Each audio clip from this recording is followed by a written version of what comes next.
Hello, this is Hyun. Um, I work at the PUTS, and actually, I wrote this paper in 2017 and completed, but the original one, a study on new pedagogy in theological education, designing a flipped classroom in practical theology course, mission and justice. That one was revised while I was constructing different models in 2022. And after COVID-19, I have to um, design some of the courses virtually. So I changed my topic, like diaspora, Asian theologians, thoughts on so-called new pedagogy in theological education. That's actually my reflection on the previous flipped learning um, slash virtual courses in 2022. Um, the mission and justice that was taught in 2017 and 2022. I started new teaching in the new seminary. So biblical hermeneutics and the 21st century missions. That courses are basically quite a flip learning courses. And these contents I'm going to briefly explore. First, introduction. There are some challenges, some issues in theological education, and theoretical foundation from the educational theory and from the missional or missiological approach. I will present. In the several flip learning classrooms, upside and downside, I will introduce. And some feedbacks and findings I'm going to summarize. I actually want to skip this part because the flip learning course um, originally implemented by American teachers, not in the seminary or university settings, but for the high school students. Flip learning courses are developed, but it's more like student oriented, and it has actually many upsides because it encourages students to stimulate their ideas and having more dynamics and group discussion benefits we can actually get from the flip learning courses. Theoretical foundation, as you see, not of a very basic knowledge or comprehension. It actually encourages students to get to the point more sophisticated knowledge, like they can create and integrate the very basic information and facts. Based on that, they can construct their ideas and even evaluate their essays and their um, colleagues and peers, their knowledge can be evaluated by discussion. And theoretical foundation are given by Thomas Bloom's his taxonomy. And flip learning is named because um, mostly the students they develop their knowledge during the class in that traditional settings, lecturer based, so they can do the other further works in their home because they don't have any chance to develop their ideas with their peers. But the flip learning course, on-site class, people have more chance to interact with their peer groups. So flip learning courses are actually designed. All those advanced knowledge are um, developed during the class.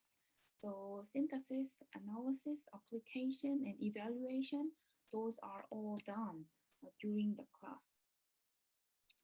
Um, Idea framework, these are the very framework and tool for students to develop their ideas and construct more critical thinkings based on these IDEA LS um, structure.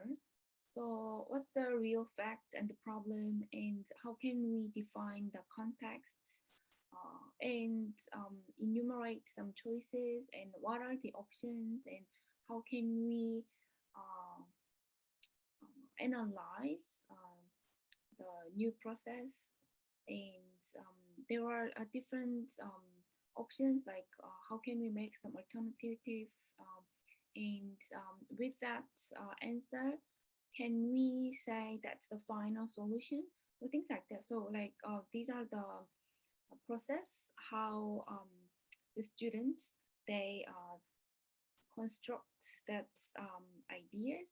So in that the flip learning course, it really depends on lecturers or facilitators their design. But me, basically, like I want to boost their ideas. Students they can critically think and more communicate in their class. Even like when we have a classroom virtually, but we can divide the students, in a small group sessions. So making more innovative ideas and make them create their own ideas. That um, kind of um, educational goal was set to encourage students have more discussions and collaborative works. And theoretical foundation about the practical theology, I'll just skip this part, but mainly about it's not the one size fit education for all the classes, but I designed it in a different way and try to approach students with a new pedagogical way because they have their own background and cultural differences. And missional theology, I don't have to explain in detail, but the concept of mission really changes throughout the history. So not church centered or not like the old traditional the paradigm, but I try to transfer that old paradigm to the new one. In design of a flipped learning class, how can both the theological educators and the students in seminary settings spend a class time more fruitfully and engage in collaborative kingdom work more actively? So that was the question. And objective of courses. Originally, I had a one course like mission and justice that was 2017 um, with diaspora Korean students at SCD, Sydney College of Divinity. Then I conducted more courses based on flipped learning design. So commonly, I can say the course had a kind of approach from the bottom up, not from the top down. It's more kind of collaborative work with the peers and with the facilitator, not as a one-side communication. And mission and justice, that was the course that I taught before the COVID-19 because that was 2017. And after COVID-19, biblical hermeneutics and 21st century missions, that course were all given to our THM students. A bit of differences, you see the red colored letters. The mission and justice, that course, I gave some assignments, personal idea essays, um, same as biblical hermeneutics, but 21st century missions, I didn't really give that personal individual essays. But 21st century missions, I recorded and uploaded a few weeks in advance. So students are all required to listen and watch those uploaded video clips for the preview of their contents. So that is the same as the mission and justice. And I gathered students group by group. So we had a group discussion actively in 21st century missions. But biblical hermeneutics, I had rarely, you know, time with groups because they could not meet together due to their hectic schedules. So different design, but basically, like I made this course um, just considering the flip learning and problem solve design. So objective a bit different, but more contextual based and integrated knowledge with their experience. And obviously, these courses are all practical theology and missiology. So I try to engage different theological background. So it's not only the missiology, as I said, missional theology. So integrate with the biblical hermeneutics and also Christian education and you know the other theological backgrounds we try to engage during these courses. So that composition of the contents we see. So this is a theological education.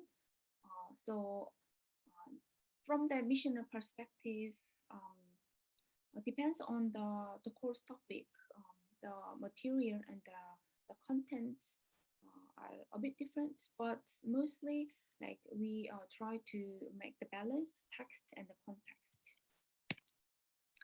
Um, I didn't really go through all the process while I was teaching 21st century mission and biblical hermeneutics. But when I designed the original flip learning course in mission and justice, I did all the procedures, but like step by step. But it was really time consuming. Mostly like lecturer has to be really diligent and prepare all kinds of materials and upload the video clips. You can use your own video recording or the others. Like you can give all the preview materials as well the YouTube and other online resources. And students directed studying, that means it's not somebody kind of pushes them to study or outsiders input just upon them. It's more like they are self-motivated and then do their self-directed studying and individually like yeah their results are different and their motivation and how much they engaged and with their curiosity that kind of factors are really worked and then like once they are prepared and get ready to join the on-site class, and then they come to the class and start to present their own individual essays. And in that biblical hermeneutics course, I asked them to write their own personal one-page essays, and then they brought all their papers.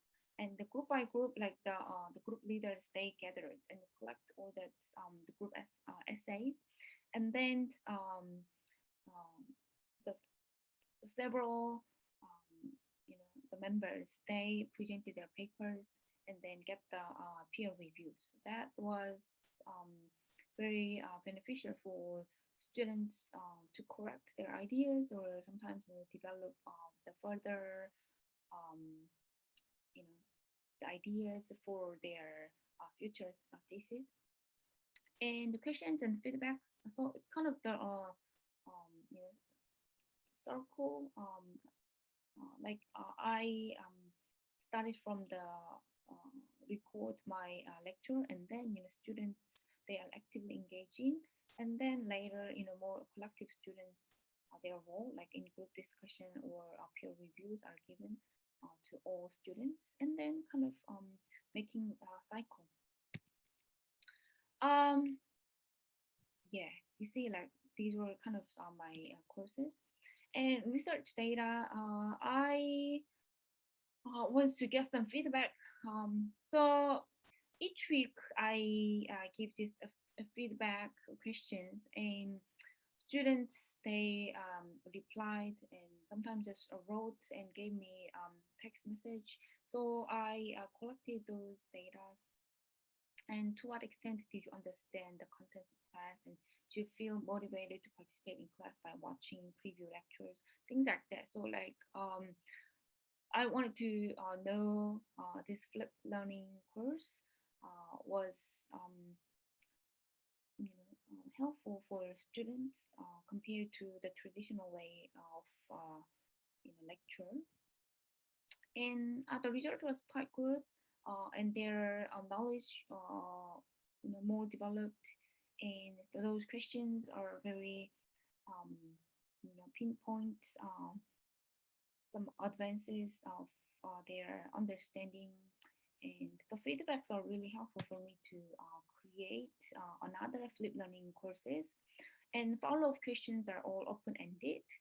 So do you find any difficulties in reading articles or newspapers because they have to read those um, materials before the class? And those essays or maybe one page essays with the idea framework. So they gave me some insights and new feedbacks, and any differences you found from the old outdated the traditional settings of a lecture, like I questioned several times, and any merit you found. And yeah, and the last question, like, how was it helpful to write the final assignment, proposal of graduate thesis? I didn't ask students to submit the final assignments, which is a kind of proposal of a graduate thesis. But for the THM course in 2022, I asked them to do that, like for the final assignment. That was kind of edit. Um, and was it helpful to write a proposal of graduate thesis as the final assignment? The total like 30 students they answered.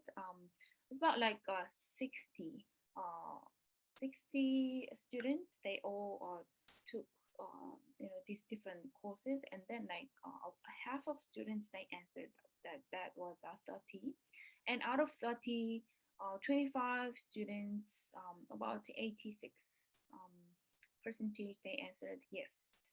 It was helpful to write the final assignment.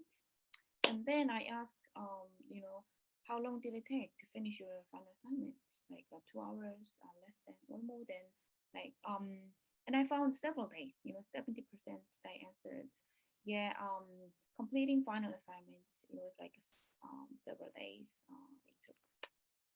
And what are the benefits? Yeah, they answered, yeah, the assignment. Uh, Developing more sophisticated knowledge, and like making my own idea mapping, and knowing how to interweave the empirical data with the theories, and like and practical ideas. But that was practiced in group discussions and things like that. So like so they found some upsides from the flip learning courses. And these open-ended questions feedbacks, those are originally I got from the Mission and Justice course in 2017. The merits of writing essays before the class increased their knowledge and caused them to question the social issues. So, like before they write their essays, they never really had the critical thinkings, or not really aware of the what things happen in the world. But because they were required to finish their assignment, engaging more contextual issues. So they thought maybe their critical ideas or more concerns about social issues and sustainability and all the responsibility about the world. Those are all included in that open-ended questions. So that was a good feedback. So they also answered that their writing skill improved, um, and students they appreciate that the feedbacks, like from their peers and from the lecturers myself. And merits and some of the issues, yeah, as you see, like the merits are as you expected, like because this is self-directed study. So there are more dynamics going on, like not just answering the final or the midterm exam, just one, two, three, that's very traditional type, but they give their more thoughts in their essays and then also get the very critical feedback from their peers and from the facilitators. So these are quite more open opportunities to develop theological thinkings. And there were some issues like limited time and time consuming, as you see, like when you write the essays and prepare all that, preview, video watching, and making their own preview, their own essays. That really time consuming. But as long as they prepare and were equipped with those materials and their knowledge be more upgraded and developed. These are kind of new issues I found because I taught THM like quite advanced level later, like with these two courses, like biblical hermeneutics and 21st century missions. Um, the biblical hermeneutic course, I use the textbook, the Christopher Wright's His Mission of God, and the Michael Boyne's Introducing Christian Mission Today. Those are all Westerners books. So there were some feedbacks from our students while learning the Christopher Wright's book. Like students gave that comments like why should the Middle Eastern Jews history, the Israel history, be used as an overarching concept of universal redemption, history of God. So like what about like our history, like Asian history among those people like Buddhist and Hinduist? So like why our history is underrated? So that was their questions. So yeah, there are so many issues going on in our discussion. And another thing, like for the 21st century mission, by far, when should Western theologians like Michael Cohen, who is good at analyzing global phenomena with the quantitative data, take always the globally representative voice for the third world? And does he belong to us? Why those outsiders' view and their superficial observation of indigenous people and culture must be written repeatably, like and become a sold out bestseller books, and holding power over other countries too. Uh, yeah, meaningful questions, but very challenging. And what these courses were going on in our mostly Korean, like Asian students' classroom, because few of the Asians are included. So Western theology and contextualization, post-colonial theology, those are the issues that I discovered while we were, um, having discussions. Asians are spiritual people. For them, the presence of the ancestors and works of the spirits are real and very dynamic. But then Western binary worldviews and those are not kind of suitable. And because we've been coexisted with the all different religions, thousands and thousands of years. So in history, like missionaries, they were full of bringing the foreign influence, but they had their outsiders view and then prohibited or like they didn't really allow the indigenous people's traditional way of rituals and things like that. So like why they didn't really adopt inculturate our um, costumes and uh, you know making the Asian theology or Asian contextualized theology. Like instead, um, the Western influence really kind of push it back our theology or our tradition. So those are kind of very beneath the discussion. Like always, their presuppositions always kind of engage in our identity. So that was kind of the starting point, like post-colonial theology, like how we perceive ourselves, our identity, our roots, always kind of intermingles in our theologizing process. So how can meaningful Christology be constructed from the roots of the Thai people so that it may be heard as good news to those in spiritual need under the rule of monarchy and national Buddhism?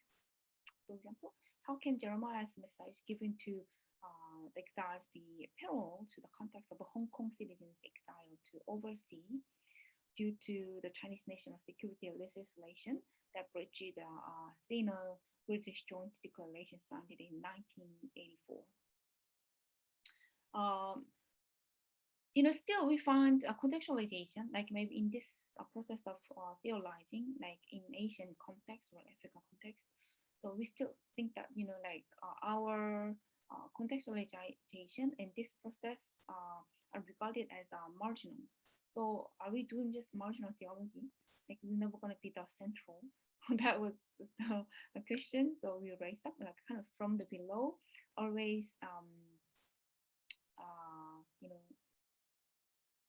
regarded as a kind of peripheral area. So like so how far um, like from when those kind of inquiries like we got from the students' comments. As a CD, when I stayed in Australia about 5 years, I started to construct these flip learning courses. But then later on, like I even moved to another institution, and finally, like I came here to PUTS, coming back to my home country, and starting with the teaching course with domestic Korean students. Maybe the different context, but I found more critical thinking from our domestic students, and also um, PUTS has a bit a more big size of institution. So the well organized e-learning system really you know the beneficial and to harness our critical materials um, of notes and access students' feedback, and there were very much materials and resources we can use through the e-learning system. So, but the downside of the using like this flip learning, as I told you before, like I could not give weekly feedback. Like students, they all complete their essays, like biblical hermeneutics. Um, the 28 students, they submitted their papers about 12, 13 weeks.